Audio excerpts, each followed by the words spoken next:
Samantala, sa kabila naman po ng matinding pananalasa ng super bagyong Yolanda ay handa po ang mga taga Leyte na salubungin ng positibo ang bagong taon. Pero kanina nga po itong kanilang tinutuluyang evacuation center ay binaha para doon sa ilang mga residente. May live report si Salima Refran. Salima.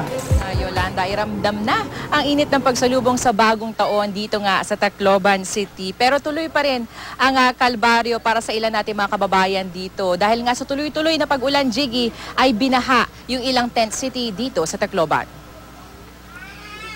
May sulang water village ang tent city na ito sa Barangay 88 sa Tacloban City, Leyte. Dahil sa walang tigil na ulan, abot binti na ang baha at pinasok ang mga tent. Ang mga evacuee takot na takot, lalo't naaalala ang pinagdaanan ng bagyong Yolanda. Ang mga hindi naman nawala ng bahay, pinasok din ng tubig nang umapaw ang mga sapa. Ang mga basura umabot hanggang kalsada. Sa downtown, pinaghahandaan na ng mga Taclobanon ang bagong taon. Mahaba na ang pila sa mga bake shop. Mabenta na rin ang mga bilog na prutas. At bago nga magtapos ang taon, inilibing muna ang aabot sa 900 mga hindi pa nakikilala mga bangkay sa Barangay Basper. Nalubog na ang mga ito sa tubig. Napagkasunduan kasi ng World Health Organization, DOH at NBI na tabunan muna ang mga bangkay para hindi na mangamoy. Saka na lang sila i-exhume para iproseso ng NBI. Jiggy, sinorpresa naman ng rockstar na si Rico Blanco mga nasalanta ng bagyo.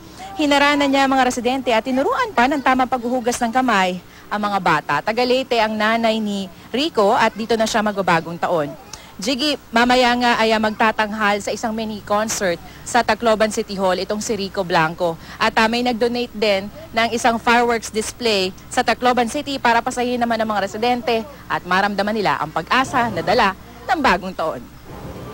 At Jiggy, kasama nga yung aking news team at ang mga batang evacuee ng Rizal Central Elementary School. Binabati namin kayo ng Happy New Year!